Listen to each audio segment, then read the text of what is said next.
Pag-asa forecaster Veronica Torres is joining us on the line regarding updates on Typhoon Enteng. Magandang umaga, Veronica. Magandang umaga din po sa inyo dyan at sa ating mga taga-subaybay. Yes, Veronica, where exactly is Enteng right now and what areas are affected?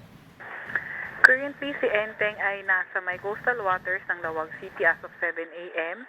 At yung mga areas na naapektuhan nga, may signal number 2 pa rin tayo. Ito yung pinakamataas na signal natin sa may Ilocos Norte, sa may northern portion ng Ilocos Sur, sa may Abra, sa may Apayao, sa may northern at western portion ng Kalinga, sa western portion ng mainland Cagayan, kabilang na ang Babuyan Island. Signal number 1 naman sa nalalabing bahagi ng Ilocos Sur, northern portion ng La Union, nalalabing bahagi ng Kalinga, Mountain Province, Ifugao, sa may Benguet, sa Batanes, nalalabing bahagi ng mainland Cagayan, nalalabing bahagi ng Babuyan Islands, northern at western portion ng Isabela at ang northern portion ng Nueva Vizcaya. Sa mga paulan naman ay 100 to 200 millimeters sa pag-ulan for today sa may Ilocos region at 50 to 100 na millimeters na pag-ulan sa may Cagayan Valley at Cordillera Administrative Region.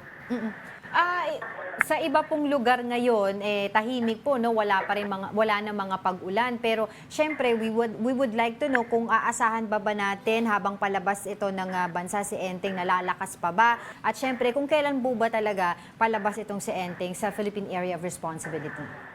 Opo. So, habang papalayo ng bansa natin si Enteng ay posible pa nga rin na maging maulan western section ng Luzon dahil pa rin sa habagat na nahihila nito. And then, posible na rin lumabas itong si Enteng na ating Philippine Area of Responsibility by Wednesday morning or tomorrow morning. And then, sa mga ulanin, kung dito sa Metro Manila, posible pa rin umulan hanggang Friday, pero hindi na kasing lakas nung katulad ng Monday. And then, weekend is improving weather condition po tayo.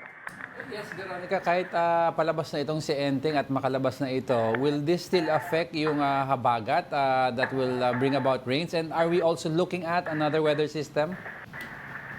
Apo, sa ngayon naman, pag palabas na ito, posible pa nga rin ito maka-enhance ng habagat. And sa ngayon naman, although wala tayong ibang namomonitor na weather system, hindi natin tinatanggal yung possibility na may ma-form na circulation northeast ng bansa natin. At kung may mabuong circulation sa area na yan, ay posible itong makahatak ng habagat. And then magpapaulan pa rin western section ng bansa po natin.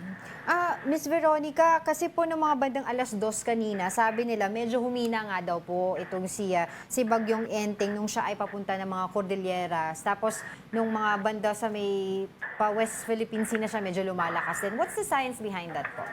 Apo, dahil nga po dahil sa rugged terrain o dahil nasa land ba siya, hindi nakakaikot na maayos yung bagyo natin and then dun humihina.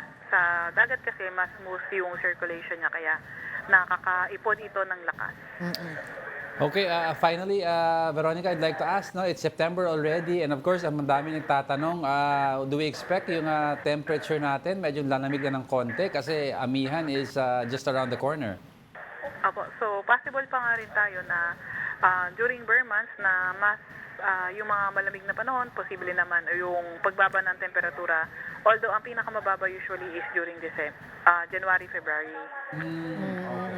Miss Veronica, para lang po meron tayong kumbaga parang context kung ano po talaga yung ginawa nitong Typhoon Enteng sa atin. As pagkumpara po sa Typhoon Karina, mas madami po bang ulan na inilabas itong si Typhoon Enteng or mas konti? Your explanation on that po.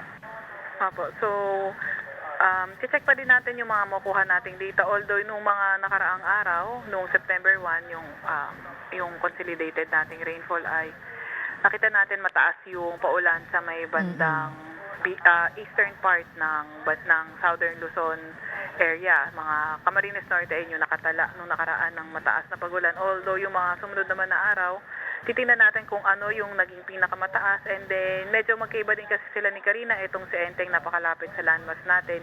Si Karina naman ay medyo malayo po. Pero grabe yung hatak niya ng habagat. Ayun. Alright. Sige, patuloy po kaming makikipag-ugnayan sa inyo. But for the meantime, maraming salamat po sa inyo. Veronica Torres, ang ating pag-asa forecaster. Salamat po.